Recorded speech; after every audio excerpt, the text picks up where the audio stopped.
Anúncio da Boa Nova de Nosso Senhor Jesus Cristo, segundo João. Glória a vós, Senhor. Naquele tempo, houve um casamento em Caná da Galileia. A mãe de Jesus estava presente. Também Jesus e seus discípulos foram convidados para o casamento. Como o vinho veio a faltar, a mãe de Jesus lhes disse: eles não têm mais vinho. Jesus respondeu-lhe: mulher, por que dizes isso a mim? Minha hora ainda não chegou. Sua mãe disse aos que estavam servindo: fazei o que ele disser. Estavam 6 talhas de pedras colocadas aí para a purificação que os judeus costumavam fazer. Em cada uma delas cabiam mais ou menos 100 litros.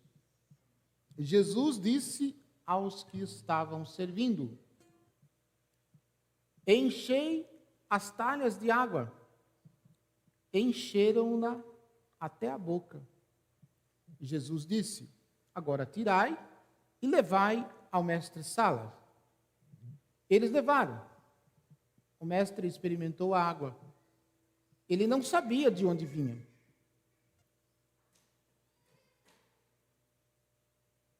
O mestre experimentou a água que tinha transformado em vinho. Ele não sabia de onde vinha.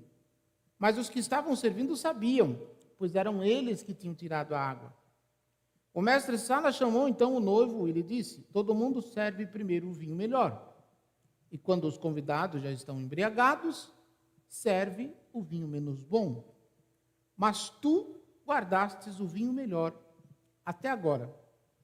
Este foi o início dos sinais de Jesus. Ele o realizou em Caná da Galileia. Manifestou a sua glória e os seus discípulos creram nele. Palavra da salvação. Glória a vós, Senhor. Que as palavras do Santo Evangelho perdoem os nossos pecados. Assim seja.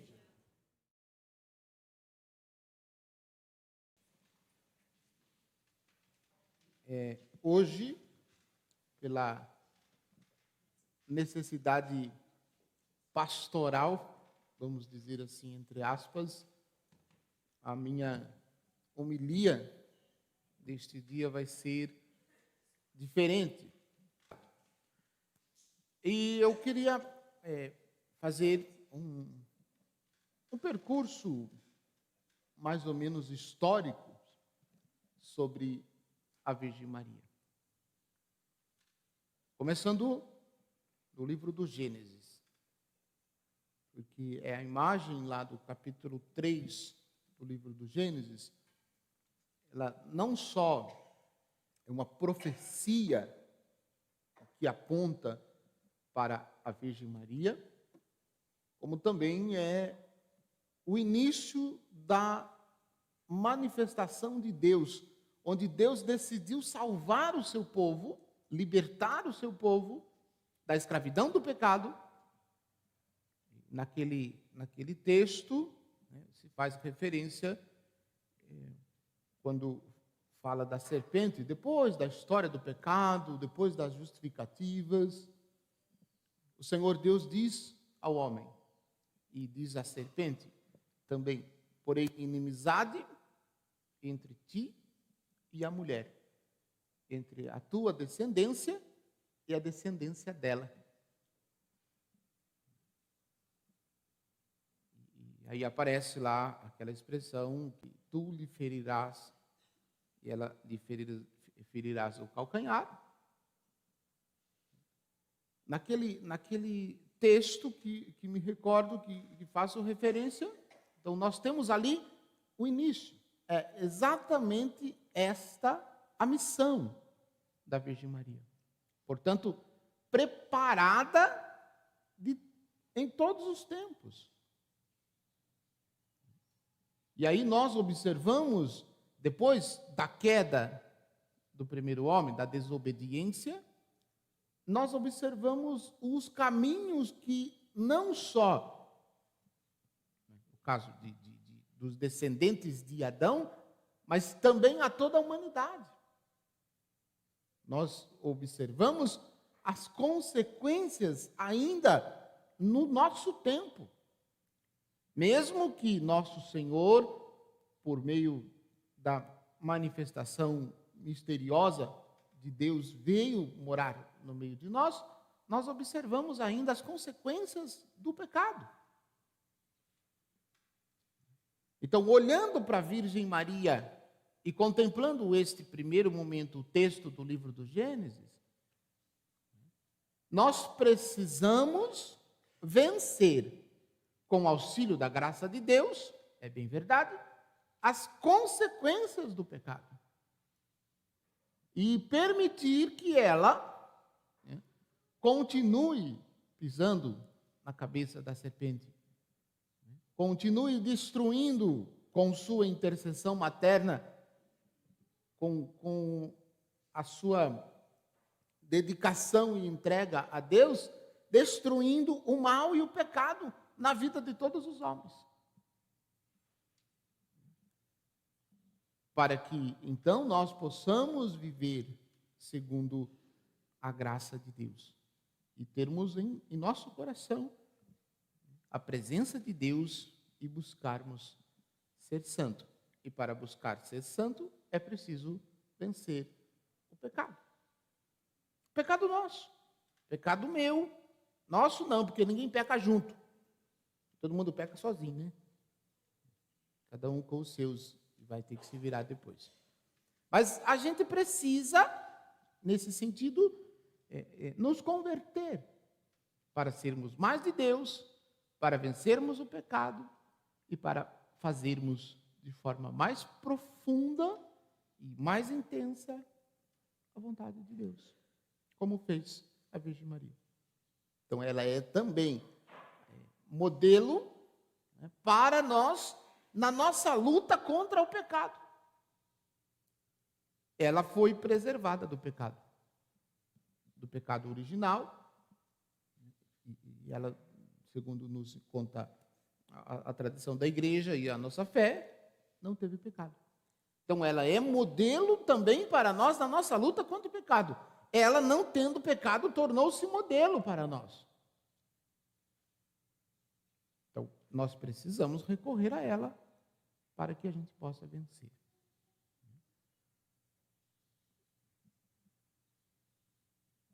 Então, não deixemos que o pecado domine sobre nós, mas recorramos à intercessão da Virgem Maria para que possamos, então, vencer todo o pecado.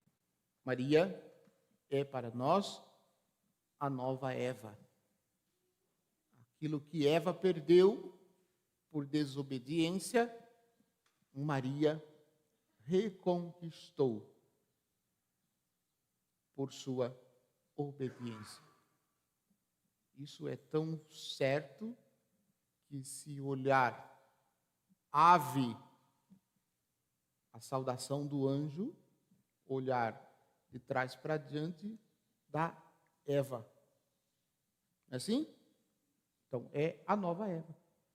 Por meio dela, a humanidade toda vencerá o pecado e estará mais perto de Deus. Se nós queremos lutar contra o pecado, precisamos da intercessão e do exemplo dela.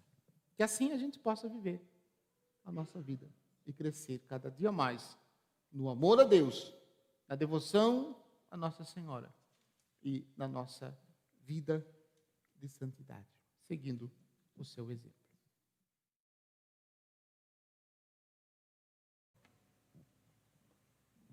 O segundo ponto da minha homilia de hoje, eu quero chamar a atenção de vocês para uma mulher muito importante na história da salvação, na história do povo de Israel, desempenha um papel extraordinário na história do povo de Israel e é, por nós, muito pouco conhecida. A gente conhece muito pouco, né? Ou porque não temos como hábito de ler com frequência e assiduamente a palavra de Deus, ou porque não damos tanta importância a esta mulher, talvez porque achamos que na história da salvação ela não é tão importante e por isso passa desapercebido. De quem será que o padre está falando? Vou provocar a imaginação de vocês que estão assistindo também pela internet e das pessoas que estão aqui na igreja. Então, ela é muito importante para a história do povo de Israel, porque ela está quase que na origem do povo de Israel, ou ela está inserida, né, diretamente inserida na história do povo de Israel. E, por sua vez, é também um exemplo de virtude. As mulheres do mundo todo e de todas as raças e nações deveriam ser igual a esta mulher que eu estou me referindo. Vocês arriscam dizer de quem eu estou falando? De quem? Não, ainda não é de Esther. Não, também não. Não é de Esther. Esther eu vou falar dela ainda, mas ainda não é de Esther. Eu estou falando de Ruth. Ruth. E vejam, por que eu estou dizendo que ela, primeiro, então vamos lá, modelo de virtude feminina. Essa mulher deveria ser imitada por todas as mulheres. Por quê? Porque ela é uma mulher temente a Deus, uma mulher que amava a Deus, aquilo que a gente diz citando o livro do Deuteronômio, uma mulher que amava a Deus sobre todas as coisas. Uma mulher que amava verdadeiramente a Deus de todo o coração, com toda a força e com toda a alma e com todo o entendimento. Então, por isso, primeiro ponto, as mulheres de hoje em dia deveriam observar as virtudes de Ruth e mostrarem essa devoção e mostrarem essa transformação que acontece na vida por meio da graça de Deus. E segundo, que ela é também importante para a história da salvação, porque vejam só, um detalhe curioso. Na humanidade, Jesus é diretamente descendente de Davi. Curiosamente. Porque a gente poderia dizer assim que ele é descendente da Virgem Maria. Né? Que é descendente da Virgem Maria, com certeza, nasceu dela. Mas na humanidade, na linha genealógica, é Davi. E Ruth, portanto, ela é nada mais, nada menos do que a bisavó de Davi. Por isso, então, ela é importante para a nossa história de salvação. Aquilo que Deus realizou, aquilo que Ruth pôde experimentar na sua vida e na vida da sua nora, Noemi, é exatamente aquilo que Deus concedeu a todos nós por meio da Virgem Maria, Nossa Senhora, nossa mãe, Nossa Senhora Aparecida. Então, este exemplo nós devemos seguir. Então, aconselho vocês, ainda hoje, talvez, não sei se será possível, mas esta semana, pega o livro de Ruth para ler. Para quem não sabe onde está o livro de Ruth na Sagrada Escritura, é fácil de encontrar. Ele está depois do Gênesis e antes do Apocalipse. certo? Então, você vai lá, procura, né, na sua Bíblia, e você leia. É 8 capítulos só. Você vai ler rapidinho, né, não vai gastar nem 2 horas para você ler os 8 capítulos do livro de Ruth, né? E observa justamente essas virtudes, né, importantes para a vida cristã, importante para uma mulher temente a Deus. Agora aqui um parênteses, essas histórias aí de feministas que tem por aí afora, né? Elas nunca leram livro de Ruth, porque se lessem, com certeza, elas não iriam ensinar essas bobagens que ensinam por aí. Fecha aspas. Mas na pessoa de Ruth, nós vamos encontrar as virtudes de uma mulher verdadeiramente temente a Deus. E segundo o livro dos Provérbios, uma mulher temente a Deus, o homem que casar-se com uma mulher temente a Deus, ele terá diante de si um grande tesouro. Porque uma mulher temente a Deus é uma joia rara, é uma preciosidade. E o homem que encontrou uma mulher temente a Deus, ele deve ficar feliz, porque uma mulher temente a Deus é o maior tesouro que alguém poderia ter, né? Então, vocês homens, se tem ao seu lado uma mulher temente a Deus, olhe, louve a Deus todos os dias por essa bendita mulher, porque uma mulher temente a Deus, ela vai conseguir uma coisa extraordinária que outras mulheres, sem ser temente a Deus, não vão conseguir. É levar os seus maridos para o céu. As mulheres tementes a Deus conseguem. Então, observem o exemplo de Ruth, e vocês vão ver as virtudes extraordinárias desta mulher, e vão entender o porquê que ela é tão importante para nós, e porquê que nós precisamos observar. Porque ela está na linhagem, né, na linha genealógica do rei Davi, do qual, na sua humanidade, Jesus é descendente de Davi. Então, observemos isso, e com certeza nós vamos perceber também esses traços na Virgem Maria.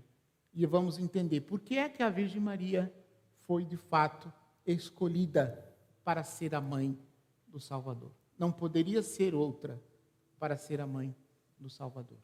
Então, observando isso, possamos crescer na nossa espiritualidade cristã, no nosso amor para com Deus, no nosso comprometimento com o reino de Deus.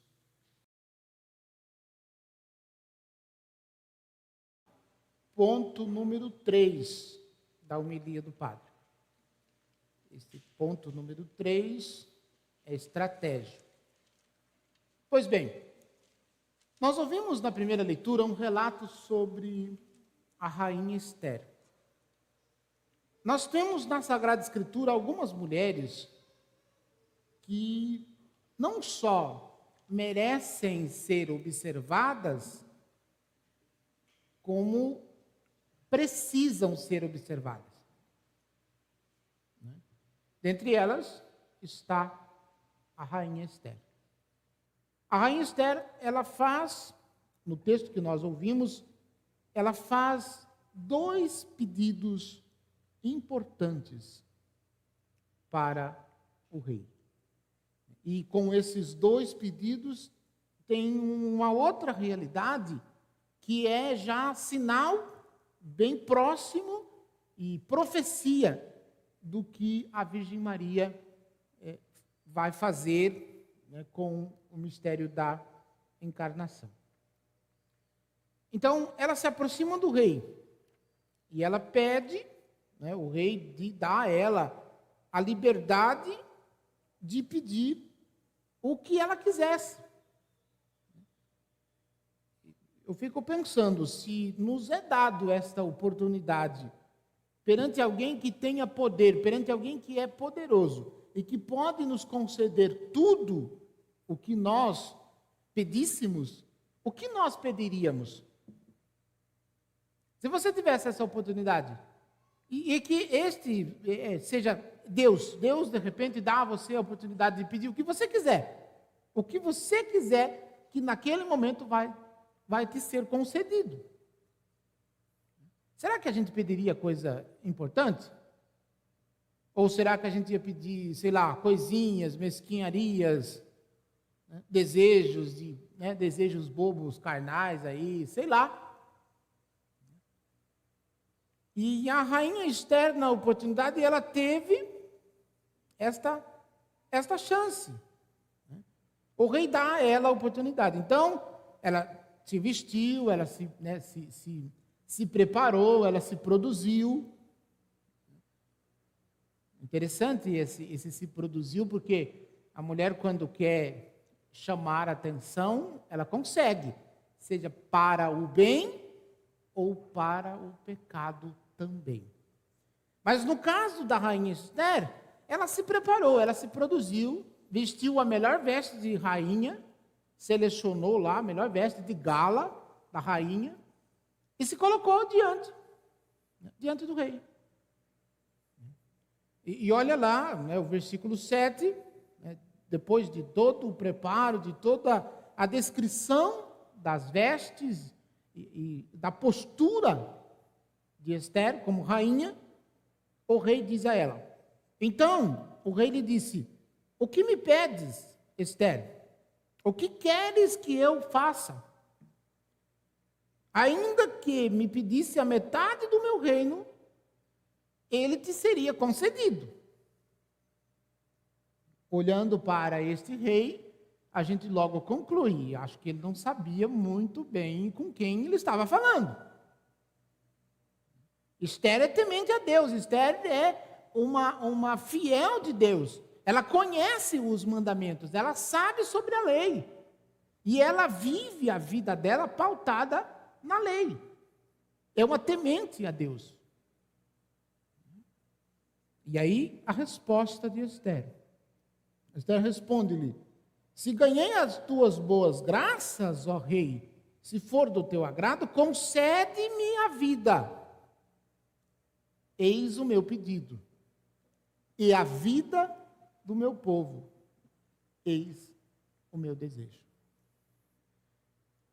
Mas quando a gente escuta esta frase no final da leitura, se nós não conhecemos o livro de Esther, se nós não lemos o livro de Esther, a gente não entende por que Esther está dizendo isso.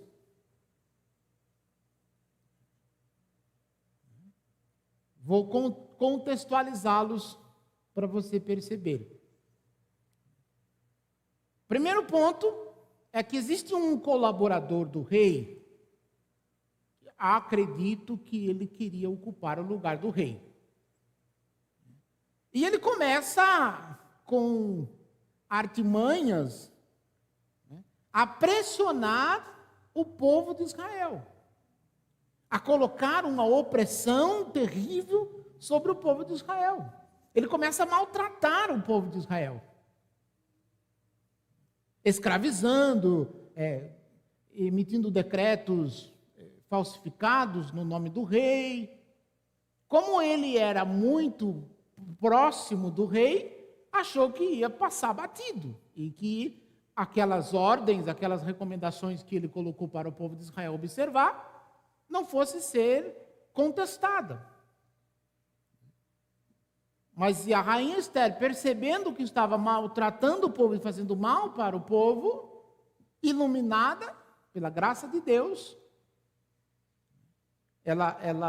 como ela tinha a afeição do rei, ela se aproxima do rei e vai dar um jeitinho de contar para o rei. Olha só, que coisa impressionante, que história impressionante. Ela vai dar um jeitinho de contar para o rei o que esse colaborador dele está fazendo. Em outras ocasiões, o que ia fazer? Ia matar. Você está falando mal do colaborador do rei. Era o braço direito do rei. O rei confiava nele. E de repente, a rainha Esther, com a graça de Deus, vai organizando e vai começando a contar para o rei algumas coisas que aquele colaborador está fazendo. A princípio, o rei não dá muita bola.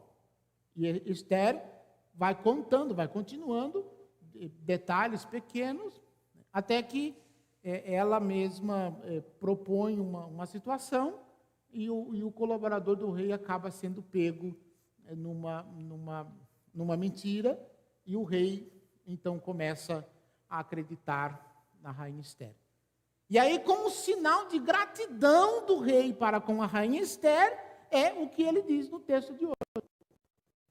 Reconhecendo que o povo de Israel estava sendo maltratado, ele dá a chance da rainha Esther pedir para reconciliar, para refazer a sua imagem perante a rainha Esther.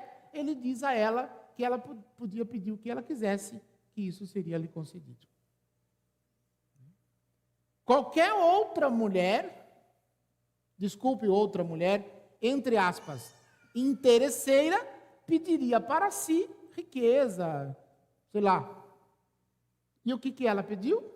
A vida do meu povo. Este é o meu pedido. A minha vida, este é o meu pedido. Por que ela pede a vida? Porque ela está denunciando um colaborador do rei. Então ela está correndo o risco de morte. O rei pode mandar matá-la. Então ela pedir para viver, ela está garantindo a oportunidade de poder continuar a sua vida.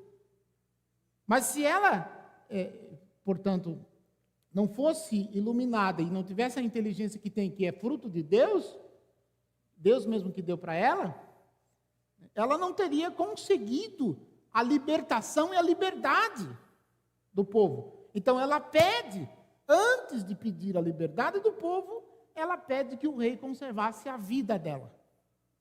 O rei prometeu que ia dar a ela o que ela pedisse. Então, ela pede a minha vida e depois a vida do meu povo, o meu desejo. Então, isso perante o rei. A situação ficou resolvida e o rei ficou, entre aspas, bem quisto perante a rainha Esther. Porém, o colaborador, o mal sempre tem outras, uma influência. O mal sempre tem colaboradores. O demônio tem também os seus discípulos. E tinha um comandante lá do rei que não gostava muito de Esther, que era também um dos colaboradores. Aí vem o segundo detalhe, que por intercessão de Maria, Deus definitivamente vence o mal. Aí tinha lá, eu vou chamar de caboclo, tinha um caboclo lá chamado Holofernes. E ele também estava dentro daquele que queriam maltratar o povo de Israel. E a rainha Esther organizou um jantar, sabe daquele jantar que só as mulheres, quando querem fazer alguma coisa, sabem fazer? Quando querem conseguir alguma coisa, colocou na mesa tudo o que ele gostava, colocou vinhos finíssimos, preparou um banquete, um espetáculo de um banquete. E fez o abençoado, entre aspas, do Holofernes, se deliciar com aquele banquete. Ele comeu, ele bebeu vinho, ele se embriagou. E, embriagado, ele dormiu. E aí foi a perda definitivamente deste Holofernes. A rainha Esther pegou a espada dele, com a própria espada dele, cortou a cabeça de Holofernes, plantou a cabeça dele na espada e saiu no acampamento mostrando a cabeça de Holofernes plantada na espada. Pensa numa mulher forte. Pensa numa mulher braba. Pensa numa mulher corajosa. Então, esta história é sinal de que, por meio da Virgem Maria, aquilo que eu disse lá no ponto primeiro da homilia, o mal foi definitivamente vencido. mal foi definitivamente vencido. E Deus quis contar com o auxílio da Virgem Maria. Ela é a profecia. Esther é profecia do que vai acontecer com a Virgem Maria. Então, olhemos para Maria e peçamos a intercessão dela, porque com a intercessão dela, também nós venceremos o mal. Venceremos por quê? Porque Deus, por meio dela, já venceu. O demônio não pode com ela. E nós, se estivermos unidos e imitando ela, ele também não vai poder fazer nada. Não vai poder fazer nada. Então, quando a gente olha a rainha Esther vencendo aquele rei, aquele tirano, a gente percebe na pessoa dela a profecia, que é justamente por meio da Virgem Maria que Deus irá definitivamente vencer o demônio. Então, busquemos e aprofundemos cada dia mais a nossa devoção. Eu gostaria de refletir e puxar, né, um pouquinho de vocês, para que a gente possa contemplar mais efetivamente o mistério da salvação. Providencialmente, esse ponto ficou quase que no meio da minha reflexão. O mistério da encarnação é o mistério onde se concretizou, por assim dizer, a obra salvadora de Deus. E o mistério da encarnação é quando a gente reza a oração do Ângelus, né, nas 3 saudações que a gente faz à Virgem Maria. Primeira, o anjo do Senhor anunciou a Maria. E a resposta, e ela concebeu do Espírito Santo. Só nessa primeira saudação, nós temos aí o mistério da encarnação. Maria esperava o Salvador. Maria esperava o Emanuel. Maria esperava o Messias. Por quê? Porque ela conhecia as Sagradas Escrituras e conhecia a profecia que Deus iria mandar o Salvador. Então ela esperava. Porém, não esperava, talvez não esperasse, que fosse ser ela a escolhida para ser a mãe do Salvador. Então, a surpresa com que Maria recebe a visita do anjo, nós contemplamos nesta primeira saudação. A segunda saudação, ela se coloca disponível para fazer a vontade de Deus. E ela diz, com prontidão e com muito amor, faça-se em mim, eis aqui a serva do Senhor. Vocês respondem, faça-se em mim. A gente repete isso, eu não sei se a gente se atenta para o significado dessa expressão. Ela está dizendo para Deus, por meio do anjo, que a partir daquele momento, a vontade dela passa a ser aquilo que Deus quiser. A vontade dela é a vontade de Deus. De outro modo, é como dizendo para Deus, por meio do anjo, que a partir daquele momento, ela, Maria Santíssima, não tem mais vontade própria. Ela vai viver segundo a vontade de Deus. Olha que realidade extraordinária. Porque nós não estamos querendo o tempo todo fazer as coisas e viver do nosso jeito. A vida é da gente e faz o que quiser, né? Não é assim? A gente não fala dessa maneira que o Padre está falando, mas muitas vezes no comportamento nosso é como se nós tivéssemos controle da nossa vida e se nós tivéssemos a liberdade de fazer da nossa vida o que nós queremos. O ensinamento que Maria Santíssima nos dá nesse sentido é justamente diferente.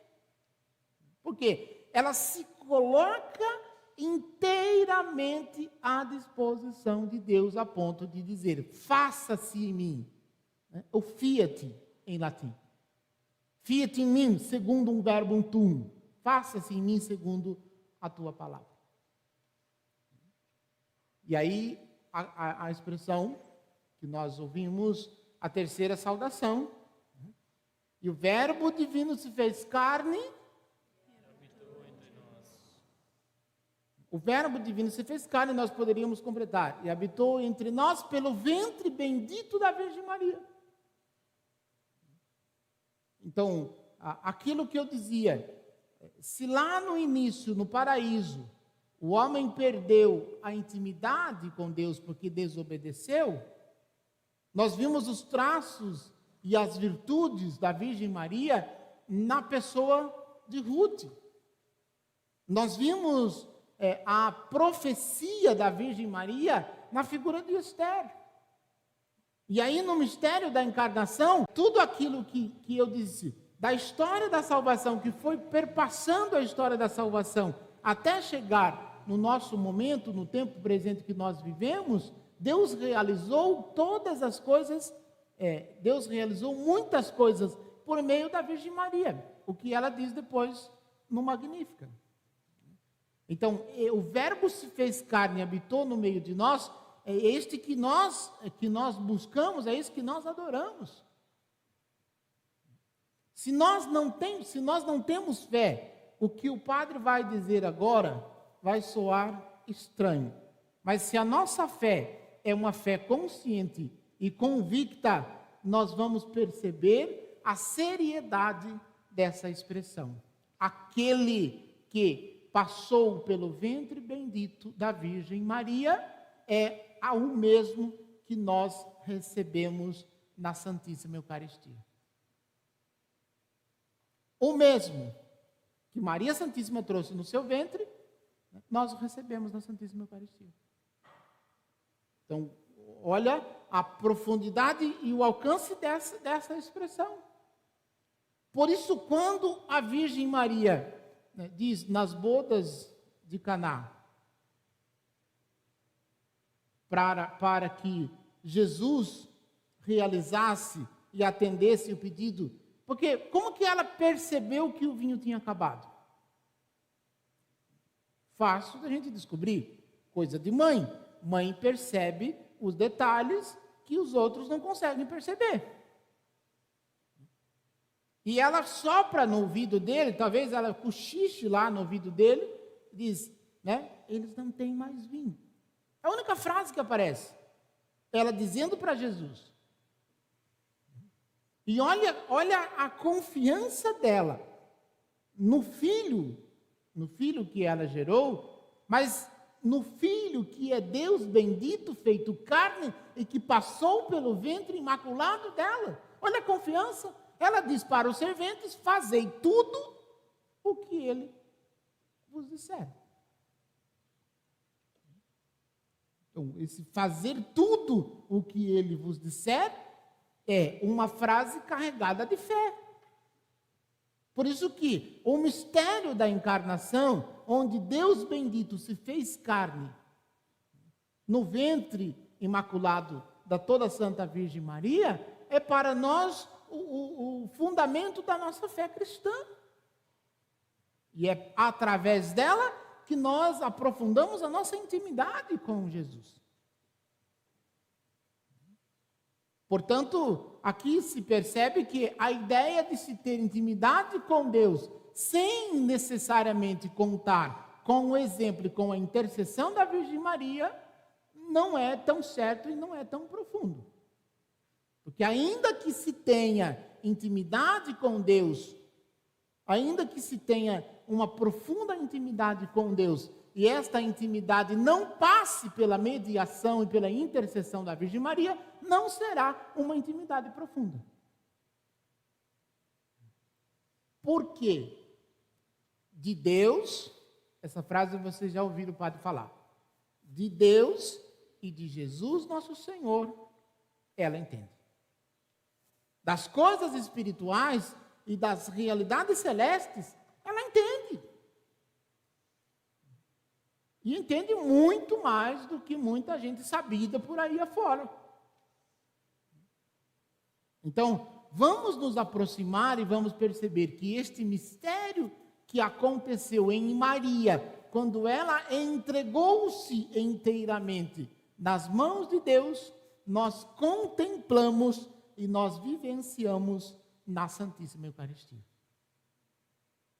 Por isso que para nós ter a graça e a oportunidade de participar da Santa Missa é por si só uma realidade já estupenda. É um motivo de grandiosa alegria.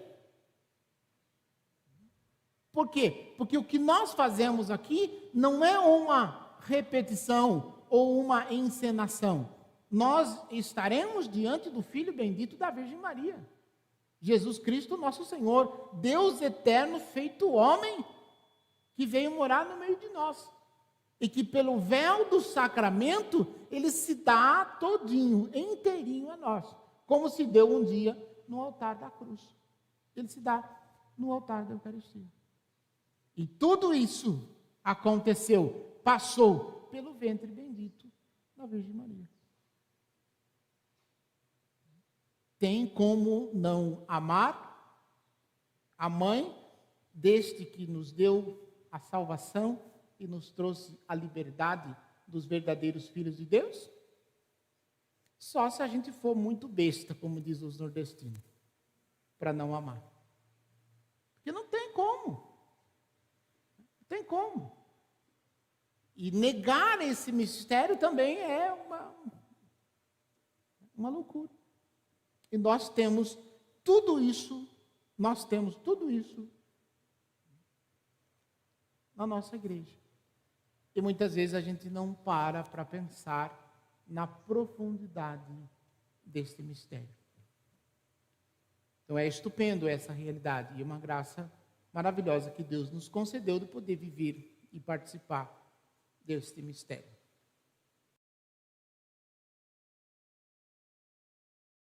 E para este quinto ponto, eu retomo o que eu disse na missa anterior, quarto ponto. Eu dizia do mistério da encarnação. Pelo mistério da encarnação, nós contemplamos Deus na nossa carne, na nossa natureza. Deus se fez homem, igual a nós, na natureza humana, exceto no pecado. Então, a Virgem Maria, ela deu à luz o Salvador da humanidade, Deus eterno, feito homem, no seio imaculado de Maria. Assim como a Virgem Maria gerou e dela nasceu o Salvador, ela também gerou e dela nasceu, podemos dizer assim, de certo modo, a igreja. Ela é um modelo, por isso mesmo, da igreja.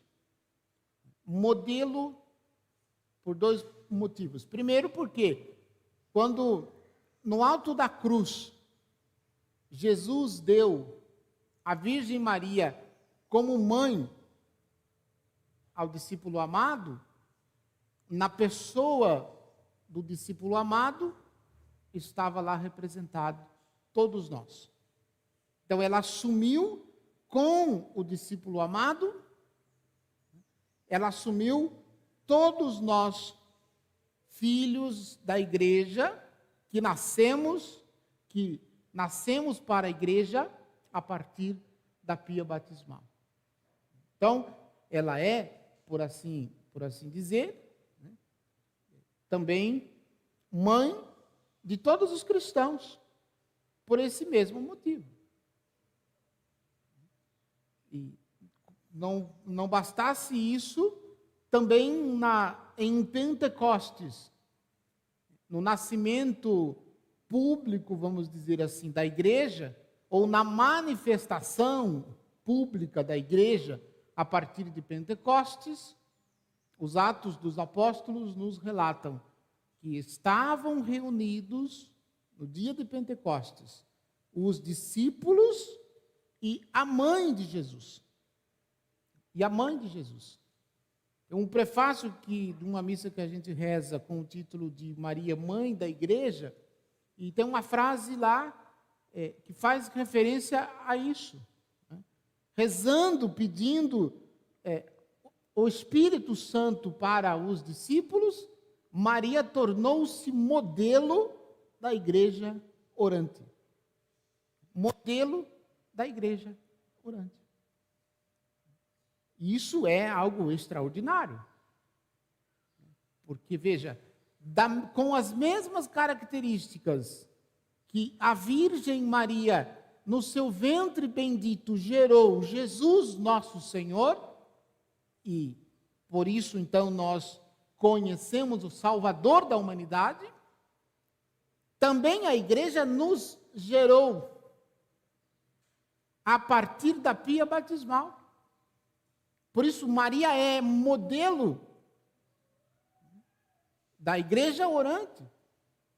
Porque se Jesus, nosso Senhor, encarnou-se no ventre bendito dela, se fez homem e habitou no meio de nós, a igreja do Filho bendito da Virgem Maria, a igreja do Filho bendito da Virgem Maria, também gera todos os cristãos, para que os cristãos possam, então, manifestar a presença de Jesus no mundo onde nós vivemos. E esse mistério, portanto, é significativo. Notem que eu estou fazendo referência a Pentecostes. Pentecostes, do Atos dos Apóstolos, no capítulo 2. A Virgem Maria estava lá, rezando, pedindo a realização da promessa. E a partir da promessa cumprida, Deus derramou o Espírito Santo sobre todo ser vivo, como Deus havia prometido lá no profeta Joel. A Virgem Maria estava lá pedindo. E depois, a Virgem Maria continuou acompanhando a igreja que nascia, o testemunho dos apóstolos, posteriormente, o anúncio de Jesus Cristo vivo, ressuscitado dentre os mortos, manifestado, revelado para todos, a partir dos apóstolos e também para nós. Então, olhamos o percurso da história da salvação. Deus, na sua bondade, preparou com muito amor aquela que deveria ser a mãe do seu filho querido, do seu filho muito amado, mas também aquela que é modelo da igreja que o Filho bendito da Virgem Maria deu a sua vida, derramou o seu sangue. Então, a gente fica pensando na profundidade desse mistério. Talvez seja por isso que, na igreja, a grande maioria das pessoas que trabalham, tem homens também, mas a grande maioria das pessoas que trabalham na igreja são mulheres. Não é? Pode perceber, todas as comunidades. Sempre tem lá um grupo bom de homens, dedicados e esforçados na construção do reino. Mas na sua grande maioria as mulheres. Justamente seguindo este modelo, seguindo este princípio. Então, se Maria estava presente no mistério da encarnação e possibilitou que Deus se fizesse homem, ela também estava presente no início da igreja. E ela continua presente, ela continua intercedendo por nós no céu, até o último dia em que nós estivermos diante de Deus, frente a frente. Então, eu quero dizer de novo, por isso nós precisamos aprofundar a nossa devoção à Virgem Maria. Porque às vezes a gente escuta tanto conversa de outras pessoas, de outras religiões, com relação à Virgem Maria, que a gente começa a ficar com dúvida se aquilo que a igreja ensina é realmente verdade. Não, minha gente, não podemos cair nessa mentira, porque isso é uma enganação do demônio. De quando dizem que a Virgem Maria é uma mulher como todas as outras mulheres, quando nos acusam dizendo que nós somos idólatras porque nós adoramos imagem. Quando dizem com aquela conversa fiada, dizendo que Maria teve outros filhos, que Jesus Cristo não foi o único filho da Virgem Maria. Só para citar algumas coisas, e outras coisas mais que vocês sabem, que vocês ouvem constantemente. Não, a gente não pode dar ouvido para essa conversa, não. Justamente a presença de Maria na vida da igreja é uma presença extraordinária. Extraordinária. Por isso, então, nós a temos como modelo de igreja orante, nós a temos como modelo de discípulo, porque a primeira discípula do seu filho foi com toda certeza a Virgem Maria. E hoje também nós, seguindo os passos dela, somos discípulos de Jesus. Observando aquilo que ela disse, aquilo que nós ouvimos no Evangelho, fazei tudo o que ele vos disser. Você usar um pouquinho da sua imaginação, você vai perceber, quando ela diz para os serventes, eu tenho certeza que ela disse para o servente, fazei tudo o que eles vos disser, mas apontando para Jesus. Eu quase que vejo ela com o dedo assim, fazei tudo o que ele vos disser. E é misteriosa porque ele diz para ela que a hora dele não tinha chegado, que ainda não era a hora. Mas, como todo o bom filho, sabe reconhecer um pedido especial da mãe. Não sabe? Os bons filhos sabem identificar. E aí Jesus diz, enchei as talhas de água.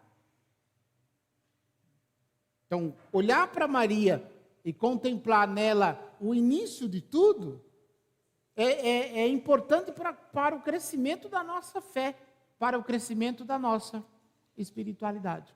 Porque ela esteve presente, ela está presente em todos os momentos. Ela esteve presente em todos os momentos da vida de Jesus e está presente em todos os momentos da vida da igreja. Para que nós possamos, como fizeram os primeiros discípulos, como fizeram tantos outros discípulos de Jesus, durante a história, do percurso da história, também nós queremos fazer. Levar Jesus, testemunhar Jesus para todos os cantos. Para que um dia a gente possa celebrar as alegrias do céu. E nas alegrias do céu, nós cantaremos eternamente os louvores de Deus junto com a Virgem Maria. A minha alma engrandece o Senhor, o meu espírito exulta de alegria em Deus, meu Salvador. Um dia nós vamos cantar isso lá no céu, junto com a Virgem Maria. Você acredita nisso? Sim ou não? O que você faz para que isso aconteça?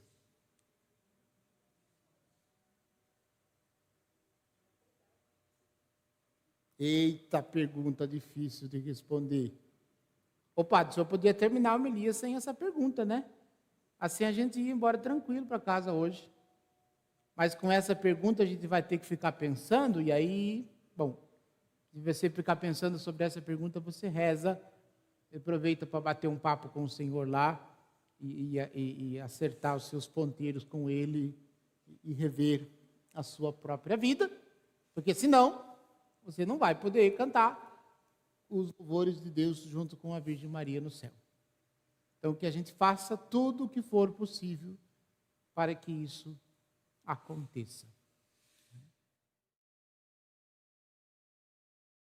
O sexto ponto da minha homilia, olha que beleza, é uma homilia construída em 6 pontos. Então, como eu tive a graça de presidir 6 missas hoje, essa é a 6ª missa, então eu fiz uma homilia dividida em 6 pedaços, 6 partes, 6 pontos, tocando um pouquinho na história da salvação até chegar nesse que eu vou fazer agora. E a referência desta meditação é a segunda leitura da missa, o Apocalipse. E quando nos diz, logo no versículo 1, apareceu no céu um grande sinal, uma mulher vestida de sol, tendo a lua debaixo dos seus pés e na cabeça uma coroa de 12 estrelas. Bom, rapidamente, só este versículo. O grande sinal, uma mulher vestida de sol. Este é um sinal extraordinário.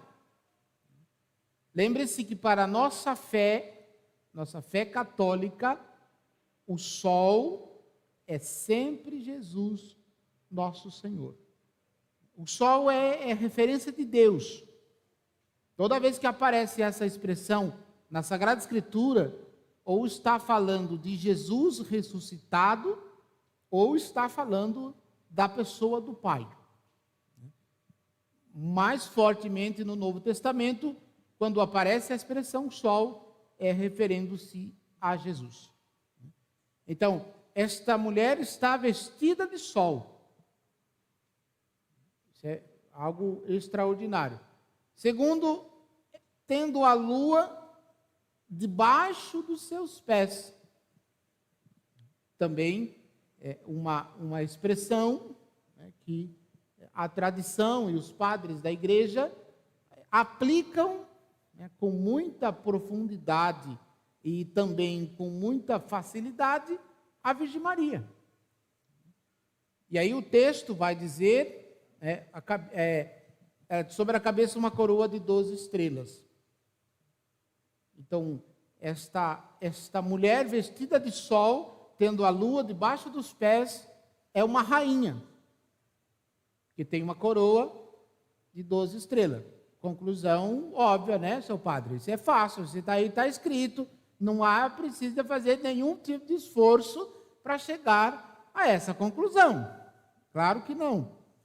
Mas eu quero fazer referência, por que a Virgem Maria é por nós cultuada como rainha? Porque, conhecendo um pouquinho da história, a rainha não é a esposa do rei? Certo? Sim. A esposa do rei é rainha. No caso, José, esposo da Virgem Maria, não era rei. Como é que então nós devotamos Nossa Senhora como rainha? E a gente reza como rainha do céu e da terra. Bom, também não é difícil da gente chegar à conclusão. Porque aquele pelo qual nasceu do ventre bendito dela, o Apocalipse, o texto vai fazer esta referência. A mulher estava grávida, prestes a dar à luz. Então, vamos recordar um pouquinho. Quando o rei Salomão foi ungido rei, ele faz um pedido especial e muito importante para a gente entender essa história de rainha. O rei Salomão pede, quando foi coroado rei, que estivesse ao seu lado não uma das suas esposas, mas a sua mãe. E este gesto do rei Salomão, para o povo de Israel, muda completamente o costume do povo de Israel. Quando ele pede, ao ser coroado rei, para que a mãe dele estivesse do lado dele, ele estava não simplesmente fazendo referência à figura humana da rainha, mas ele estava fazendo referência à ação de Deus na vida da pessoa que estava ali se revestida como rainha. Ora, Jesus, nosso Senhor, também lembrado por nós na liturgia católica no último domingo do tempo comum, no 34º domingo do tempo comum, como Rei do universo. Então, por isso, explicando-lhes, caso você ainda não soubesse, o porquê que Nossa Senhora é rainha. E rainha do céu e da terra. Justamente porque desta linhagem humana, passando por Abraão, passando por Salomão, Abraão é lá atrás, lá no começo. É o primeiro ponto da nossa reflexão. Então, Salomão, passando por Salomão, nós vemos a providência de Deus que aponta para a Virgem Maria. Por isso, então, o mistério que nela foi gerado é mistério profundo. E nós contemplamos esse mistério. Isso para dizer o que está lá no livro do Apocalipse, nesse primeiro versículo. Então, todo o texto, se nós formos ler esse capítulo 12 inteirinho, todo o texto, ele vai trazer toda essa história, todo o significado da história da salvação, manifestada na mulher, neste grande sinal que apareceu no céu, que é, com toda certeza, sem sombra de dúvida, a Virgem Maria. E a finalidade, ou o fim de tudo isso, é mostrar que, pelo mistério do Verbo encarnado, morto e ressuscitado, o mesmo que nasceu do ventre bendito da Virgem Maria, toda a humanidade, todos os cristãos, todos os descendentes da mulher, se viverem de acordo com a graça de Deus e de acordo com as virtudes desta mulher vestida de sol, toda esta geração que ela diz que chamaria ela de bem-aventurada, cantará as glórias eternas no céu.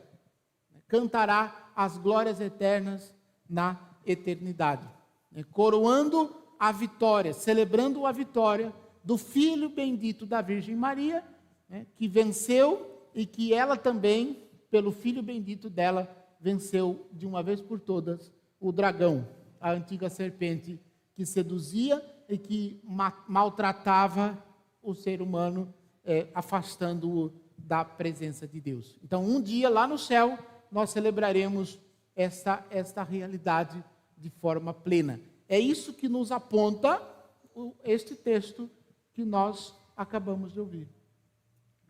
E aí eu termino essa nossa catequese, este 6º ponto desta homilia, perguntando, e quero que você pergunte aí para o seu vizinho da direita e da esquerda, você em casa, pergunte aí para quem está perto de você, pergunte aí para a sua família, 2 perguntas você vai fazer para essa pessoa que está aí perto de você. A primeira é, você quer ir para o céu?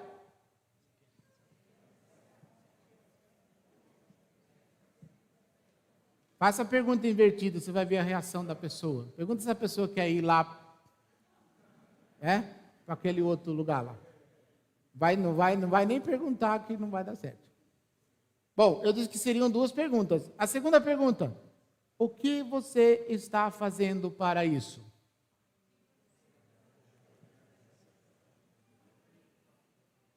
Melhor o padre não perguntar isso no final da homilia, seu padre. Onde já se viu terminar a homilia com uma pergunta dessa? É fazer a gente passar a semana inteira matutando. E é isso mesmo, eu não quero que você passe só a semana inteira, eu quero que você passe o resto dos seus dias pensando nisso. Porque é o fim, é a finalidade, é para onde nós caminhamos. Ou vocês acham que tudo vai acabar aqui nessa vida? Não, se for tudo acabar nessa vida, é tudo muito pouco. Tem que ter. Então, nós acreditamos, existe, claro que existe. Agora, eu preciso fazer a minha parte para que isso aconteça. Você também. E aí sim, podemos celebrar com a Virgem Maria os louvores de Deus na eternidade. Celebrar a vitória definitiva da mulher sobre o dragão, a serpente maldita, que tenta afastar e roubar de nós a graça de Deus. Mas pela própria graça de Deus, não irá conseguir jamais. Porque nós temos uma mãe que nos defende e que nos leva e que nos indicará o caminho do céu. Basta que a gente tenha coragem de percorrer este caminho. Se tivermos coragem, com certeza nós lá celebraremos as glórias eternas. Louvado seja nosso Senhor Jesus Cristo.